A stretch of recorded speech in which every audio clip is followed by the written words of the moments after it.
For over 20 years, the BMW X5 has been the quintessential SUV in BMW's North American portfolio. Now, with such sales success, about a decade ago, the company introduced their first ever plug-in hybrid version of the X5. It wasn't that great because it only went about 14 miles on all-electric range, and it didn't have that much more power over the comparable six-cylinder model. Now, for 2021, BMW actually brought back the X5 plug-in hybrid. It's now called the xDrive 45e because the company plucked out the four-cylinder turbo and replaced it with the 3-liter turbocharged straight six that we know and love in the xDrive 40i. Now it has a larger battery pack, and BMW claims it can go about 31 miles on all-electric range. So if you guys are looking for an electrified version of the X5, how does the all-new xDrive 45e stack up in the segment? Stay tuned to find out.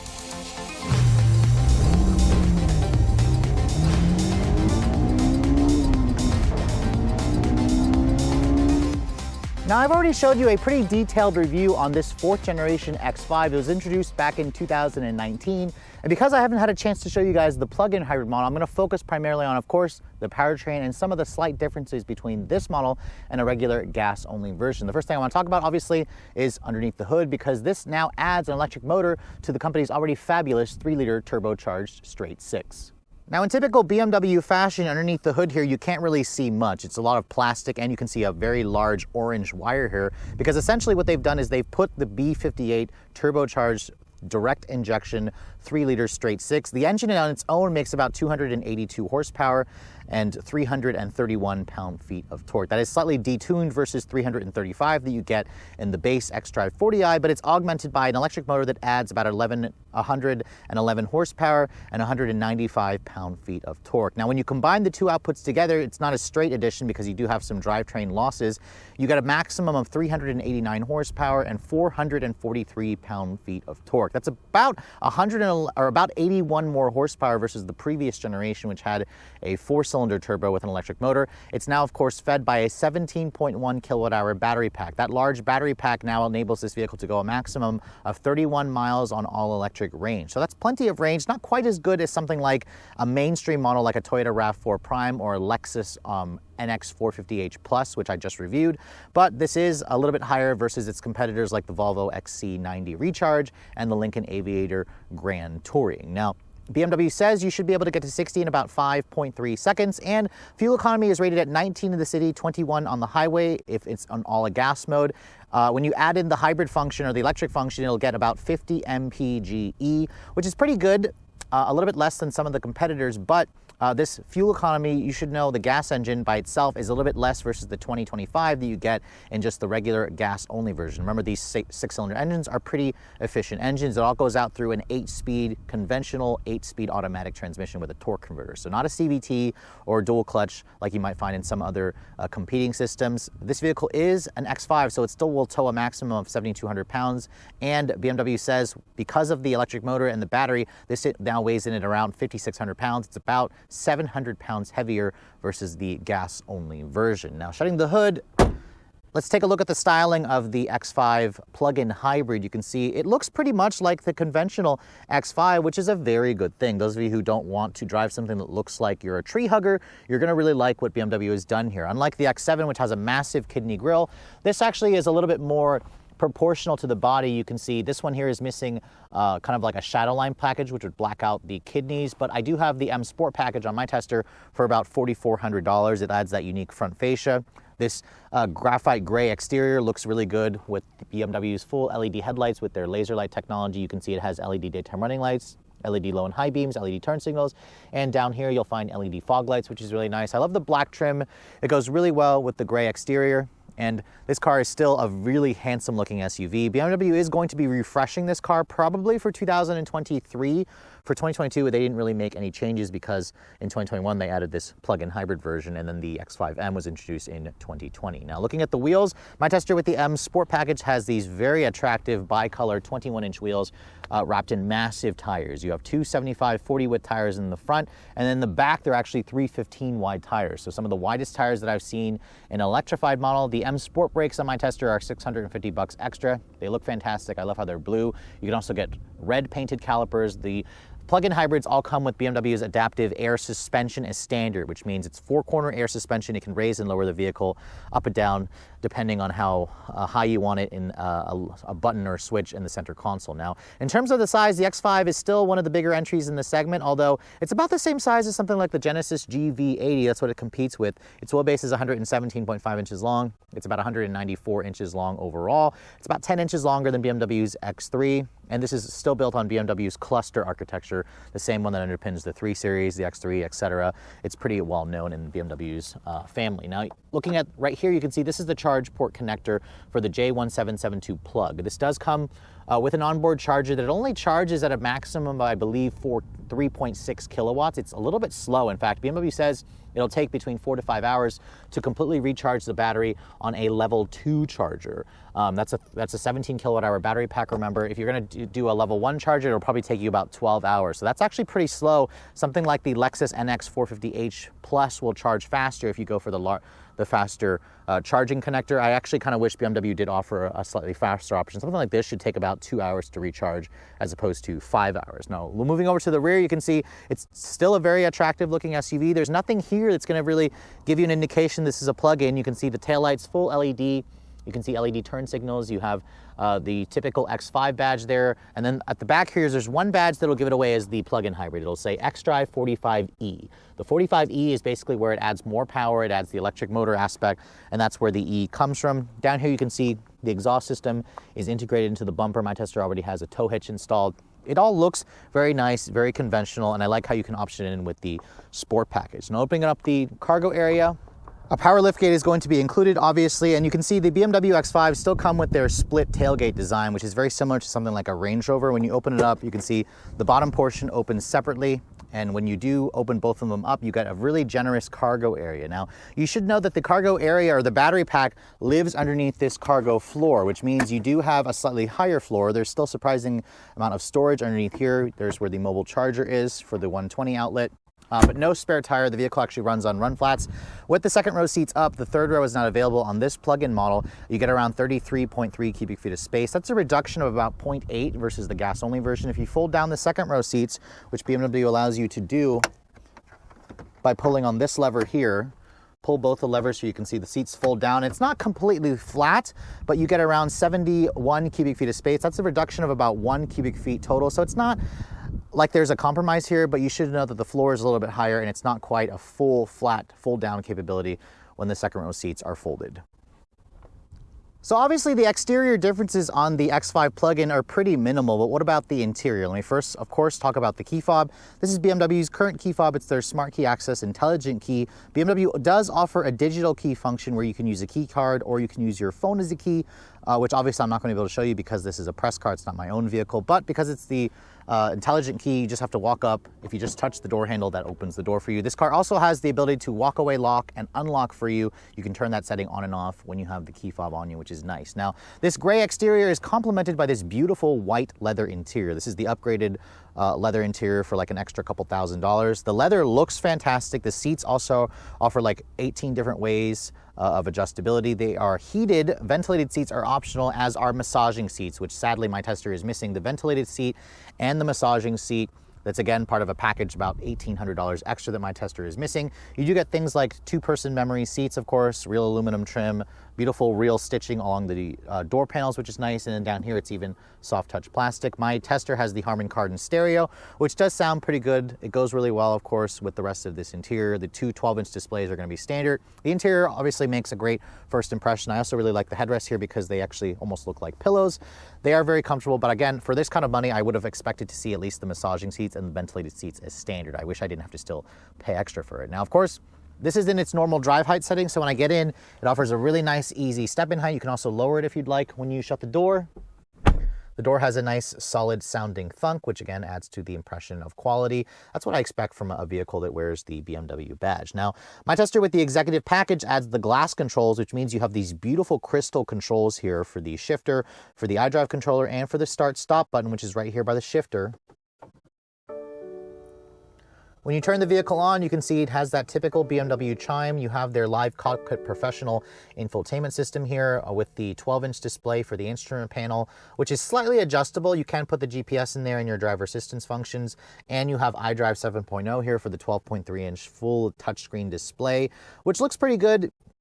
Keep in mind, BMW has a newer iDrive 8.0 system in the electric i4 and iX, which I have yet to test. Hopefully, I'll be testing that sometime early next year. My tester, of course, with the upgraded interior includes the full leather stitching with the Sensatech on the dashboard, with the contrast stitching, with the aluminum Texturgon trim, the contrast piping. The seats are pretty comfortable and supportive. Like I said, they offer 2-person memory on the driver's side and on the passenger side. Now, I've shown you guys this interior before, so I'm not going to go too much into depth with it, but you can see the steering wheel. It offers a power tilt and telescoping function. It's a heated wheel. You have your controls here for your adaptive cruise control. My tester has the driver assistance professional package. You can also adjust the audio information over there, and this vehicle also has their gesture controls, so I can basically do that to turn the volume up and down. I can also skip a track, or I can also mute it, or I can change that setting to do whatever I'd like. Over here, there's another secondary screen here to show your quad zone climate control, which my tester has as part of an option. You can see there's 2 different temperature knobs over here. It shows you your individual side on the front. You have a volume knob here, but a tuning button over here with preset controls. More of that aluminum trim over here. If you open this up, you can see there's a wireless phone charging pad, which is pretty nice. You also have a USB-A charging port, 2 cup holders over here. My tester is also missing the heated and cooled cup holders that I've seen in other BMW products. Putting the vehicle into reverse, you can see there's your backup camera. My tester, for some reason, is missing the 360 camera, so it's missing the parking technology package, which it should have at this price point. I don't know why it's still an optional extra, but the graphics and resolution you can see are pretty nice. It offers trajectory, it offers parking sensors, front and rear, which is nice. I love the glass controls here from the way they look. You can see there's a lot of different hard buttons over here, which they're technically touch-sensitive buttons. You can see your drive mode selector, sport, hybrid, electric, adaptive, and auto hold. That's technically for the parking brake. The 2 extra modes here, electric, if I push that, this will favor all electric driving, where it'll also reduce power. It even tells you their power and speed is reduced. Top speed is about 84 miles an hour on electric only for this vehicle. Pushing hybrid, this is probably what you're going to drive it in most of the time, unless you're going to be just driving it around town. But go to sport, you can see it adds a tachometer here. That's going to essentially favor using the gas engine more, because that's how you're going to get that acceleration of under 5 seconds or 5.3 seconds, which is what BMW claims. Opening up this area, you can see the center console offers a USB-C charging port, a decent amount of storage. The ambient lighting in here is interchangeable. There's the BMW GPS, which again looks pretty good. It's not quite as nice as what I've seen from Audi or even Mercedes, but it's pretty quick. iDrive 7.0 is really good. It's one of the quicker ones in the business. You can see going to car there. You can adjust all your different settings. You can adjust your ambient lighting. You can adjust the seat comfort and whatnot. This is all really easy to use, and I think that BMW does a really good job with the interface, the layout. It all looks pretty good. And it all works really well, so I'm really happy with the way this looks. I also like how it's a touchscreen. For years, the iDrive controller didn't actually have a touchscreen, but keep in mind that this vehicle's infotainment system works pretty much like every other BMW product, but it is their older one.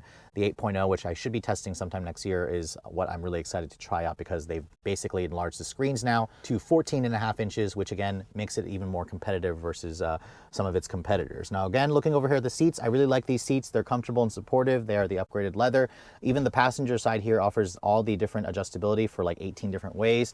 Opening up the glove compartment, you can see it offers a pretty good amount of space. It's damped in line with felt. It's also lit up in there. And then my tester has the panoramic roof, where it also has LED lighting, where you can change this between 6 different colors at night. It all looks really nice. You have LED lighting, of course, in the ceiling. This really nice material here for the headliner, but you can also add in a woven material if you'd like. But overall, the cabin has all the qualities and space that I expect from an X5. There's something about the design that looks a little bit dated to me.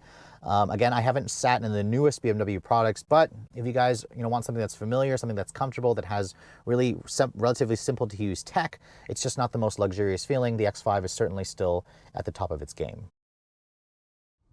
Looking at the back seat of the X5 plug-in hybrid, you can see the space hasn't been compromised either because of the battery pack. You get around 37.5 inches of legroom back here, which actually is a little bit less versus what I've seen in some of the competitors. You can see you still have the same beautiful white seats. The seats themselves, they actually don't recline, which would have been nice if they offered the recline function. You can't move the seat forward and back. They are exactly fixed in position. Now, Getting back here and shutting the door, I'm noticing a few things. My tester with the executive package also includes this really nice manual rear window sunshade. You have the same Sensitech stitching here on the door panel, same beautiful stitching over here, and you can see there's some of the accent lighting, which is interchangeable. It's also underneath here.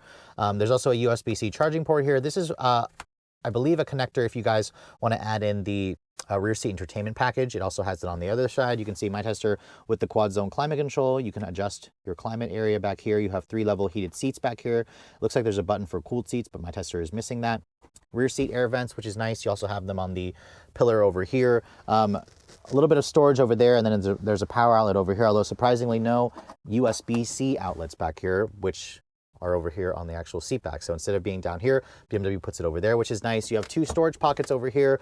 Would be nice to see something like a cell phone pocket. If you fold down this right here, you can see there is an armrest that folds down with 2 cup holders and a little bit more storage in here where you can hide stuff. The seats, like I said earlier, they fold down in a 60-40 manner. So overall, the legroom back here is pretty good. I'm at 5'7". I can get comfortable. The floor here is actually not flat, but it's actually relatively flat considering this is a rear drive chassis. So if you guys are looking for a back seat that can actually hold adults, the X5, even the plug-in hybrids, can certainly do that for you. So now that we're finally behind the wheel of the X5 plug-in hybrid, this is a really nice opportunity to see how BMW has improved, because the last X3 plug-in hybrid that I drove, I was not really impressed with it because it just didn't have that impressive all-electric range or performance. This one here goes 30 miles, and actually it's got a full charge right now and it's showing 28 miles on a full charge. So it's not quite the 31 that BMW advertises, but just starting the vehicle off in electric only, you can feel that this definitely feels more substantial, but it's also not quite as powerful as I'd like it to be. Now, BMW says the 0 to 60 performance of this car is 5.3 seconds, which is the same as the xDrive 40i, the conventional gas-only version. So let's go ahead and try out the 0 to 60 performance of this car. You actually have to turn the engine on and go to sport mode and then use the launch control, but it should do it in that time.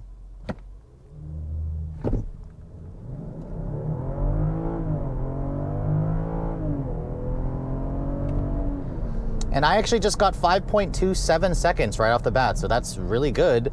I thought it would feel a little bit more strong off the line, but you know, it sounds good. I like the fact that they've gone to a straight 6-cylinder engine. This is, of course, the BMW Ultra Smooth 3-liter turbocharged straight 6. It is a huge step up versus the 4-cylinder that I drove in the X3. But I'm going to try another 0 to 60 and see if we can do better. This vehicle definitely gives you the luxury smoothness that you expect from a vehicle wearing the BMW badge. I also do feel the weight for this car, but we'll talk about that later on in the handling part of this video. But I'll turn off the traction control. I'm going to try doing launch control this time because it does have launch control with this 8-speed auto. Let's see what we can get with the launch control engaged, with the sport mode engaged completely.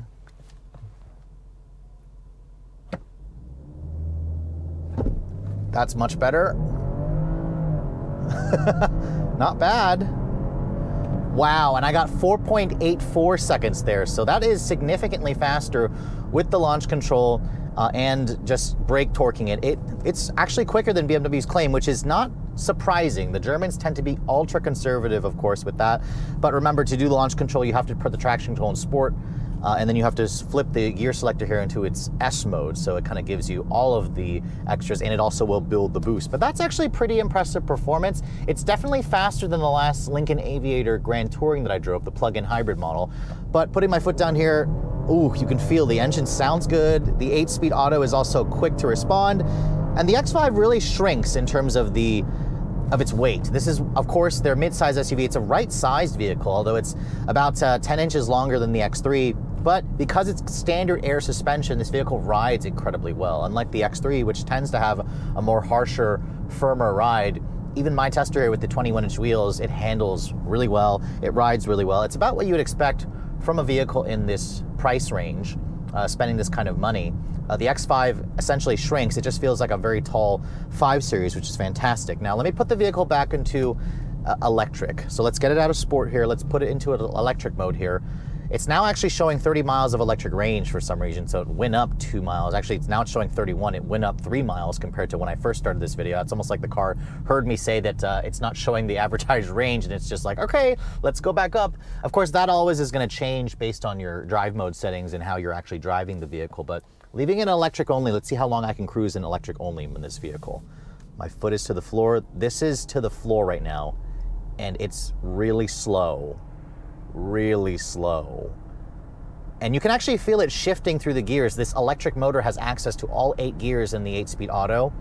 Wow, that is slow. That is so slow. And the reason why it's so slow in all electric mode, because it only offers 111 horsepower in this mode. That's it. You have to have most of your power come from the gas engine.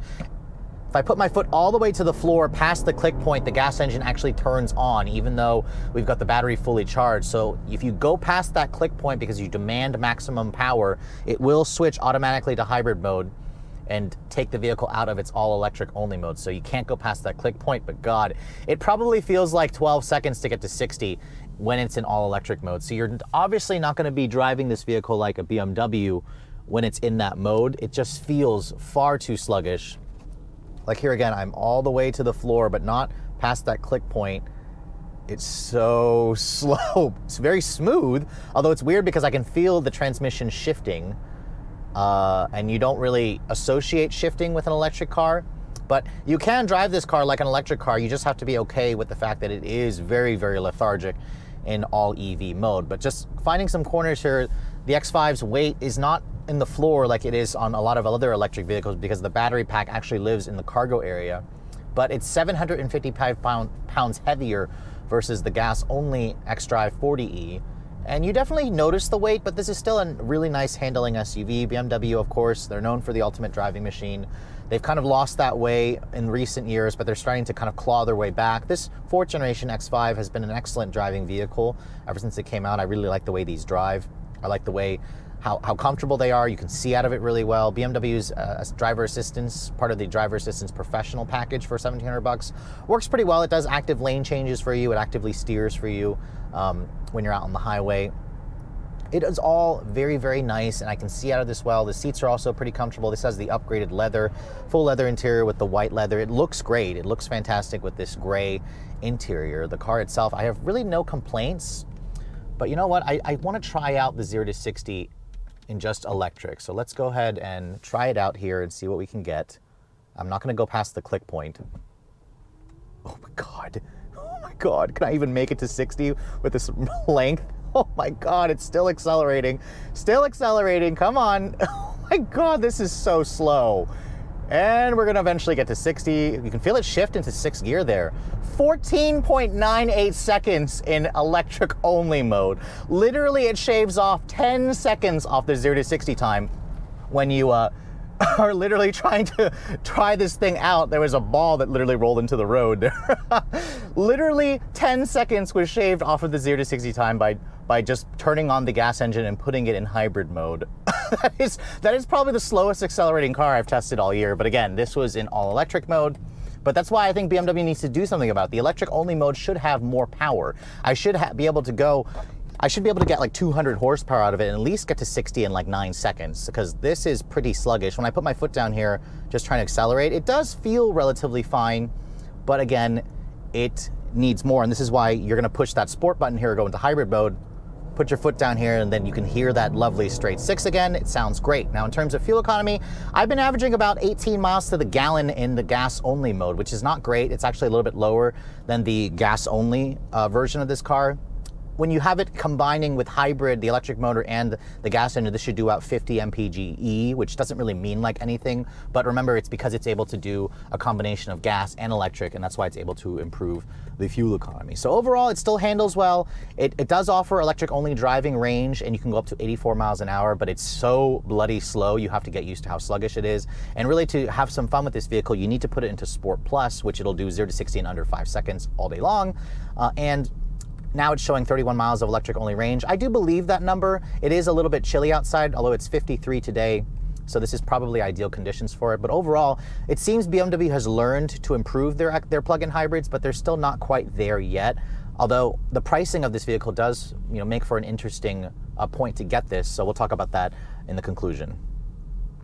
So after spending a full week driving the electrified plug-in hybrid version of the X5, I can confidently say that BMW has markedly improved on the package that I tested in the X3 plug-in hybrid. It has a much larger battery pack. It has more electric-only range, significantly more electric-only range. It has a stronger electric motor, and with nearly 400 horsepower, 0 to 60 in under 5 seconds was pretty impressive. It's a little bit faster than BMW's claim of 5.3 seconds. Now, thankfully, because the battery pack lives under the cargo floor, you still get roughly the same amount of cargo space, still generous amounts of interior room. It's very comfortable. It still handles and rides like a BMW should because of the air suspension and those lovely 21-inch wheels. This is a really attractive looking SUV that doesn't look like it's an electrified SUV. And if that's something you're looking for, you're going to want to take a look at this because nobody will know it's a plug-in hybrid until you open up that flap on the side and plug this thing in, or they spot the xDrive 45e badge at the back. Really, my quibbles with this car have to do with the fact that as an electric vehicle, it's far too underpowered when you're driving on electric power alone. Now, of course, if you're just driving around town,